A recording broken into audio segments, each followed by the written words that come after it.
So here I have with me today Dr. Martin Keller, who is the Director of the National Renewable Energy Laboratory in the United States. And Martin is here in Australia on a visit to the Energy Change Institute, and he's kindly agreed to talk to us today about a number of the key issues. So Martin, let me just start off by talking about your role as the Director. You obviously see many different new technologies in your laboratories. And maybe you could tell us a little bit about some of the key technologies that we need to keep an eye on looking into the future. So Ken, first of all, let me say thanks for hosting me here. I had a wonderful visit here to this campus, a tremendous amount of tours and great discussion with a lot of very brilliant scientists. So I'm really enjoying myself here a lot. So as you mentioned, I think there's a lot of really nice technologies on the horizon. When I look into this, for example, in the solar areas, what is the next generation of different solar materials? So we're having a very large program in perovskites, and I know that your university also working a lot on these new molecules which could completely change the way we're doing solar panels in the future by combining this with new manufacturing technologies such as roll-to-roll or even spray-on. It's very early in the research, so we still don't know exactly how this will go.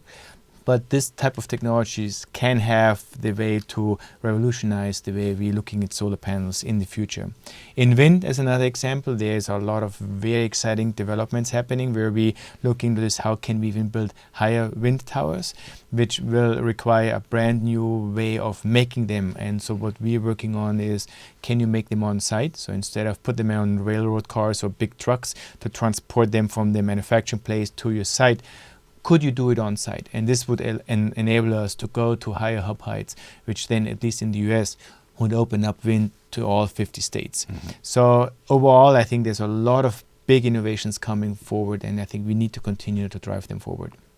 And so with all these new renewable technologies, as we sort of drive the decarbonisation process forward, what do you see as being the key issues as we approach a very large percentage of renewables in the electricity sector?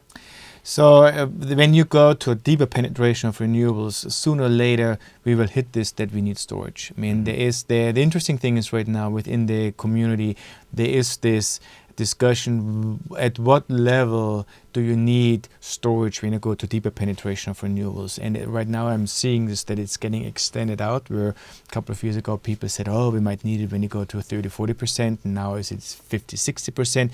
Is it even higher? It's not completely clear, because we are learning also to work with different ways to control and the load on our grid and manage this. So, but sooner or later, I feel when you go to really deep penetration, that storage will be one of the big things we have to get a handle on. And also new control systems to work with the grid. The grid will become bidirectional, where we send electrons back and forth. And this is a big change from where we are right now. Right. And so, we can see a decarbonisation pathway to 50, 60, maybe 80%.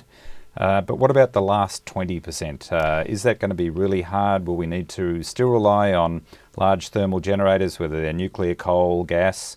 And if we do, will we then need some way of offsetting that through growing biomass or through carbon capture and storage or other techniques? I think the verdict is still out there. So I think a lot of people right now would argue that the last 20% will be very hard.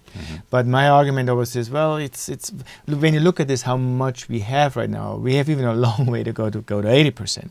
So I think the point is, let's approach this level, and then we will see beyond that. But right now, the opinion is that the last 20% might get hard and very expensive. Suddenly having also the issue about seasonal variations and storage, which is another problem. But this said, what if we go a very different direction, that we see that we're having an overproduction, that we are not saying, well, we only have exactly the electricity we need. We might have much more electricity available, which we then use the electricity and funnel it into other products. So that's why I say we don't know at this point, because if we're seeing the trend continuing, which I think we do, in making solar and wind even more cheaper, we might reach this level that we on purpose have an overproduction and then taking the electrons and funnel them into different products such as hydrocarbons or hydrogen as an example. Right. And so let's say we achieve the 100% decarbonisation of the electricity sector, then how can this also feed into the other sectors we need to decarbonise, like transport and industrial processes, these sorts of things? Is this what you mean by looking at other products? Yeah, because I mean, when you look at the way in the energy sector where we're emitting CO2, the electricity generation sector is a very important one. This said, industry and transportation is equally as important, and this is sometimes some of these areas like long-haul transportation, airplanes, ships, heavy-duty trucks. It's very hard to imagine that we can electrify them. This means there will be a need for something like long hydrocarbons in the long future. And the question is, how do you get to them in a sustainable way? In transportation, in hydrocarbons, will we gain them from biomass, which is probably the closest to reality, but even there we need to do some more research.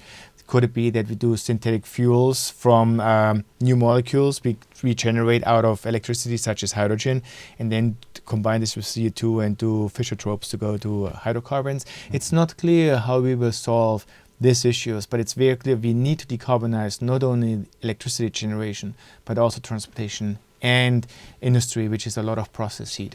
Right. And so a lot of people might argue that, we have seen pretty much the development of much of the technology we need. We've got solar panels, we've got wind turbines, we have these other storage mechanisms like batteries and pumped hydro. So we're kind of at the point where we can see where these are leading. So is it true to say then that kind of we're at the point where we don't need to do much more research and development, or do you think that actually we're still always on the path of R&D and innovation in order to achieve these goals?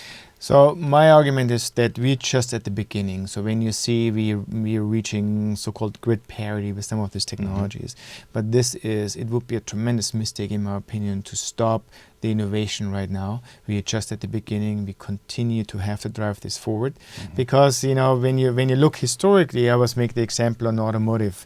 When we had this first cars which were better than a horse, we didn't stop innovating. We continue to drive this, and now these days our cars are much more than just a transportation mechanism from A to B. They are your entertainment system. They are having all your heated seats, and very soon we will all have autonomous driving. Right. I would say that in the energy and renewable side, we are just at the Model T. We now reaching this where we have grid parity to a lot of degrees, but I think we will continue to drive this to change this. The costs will come further down.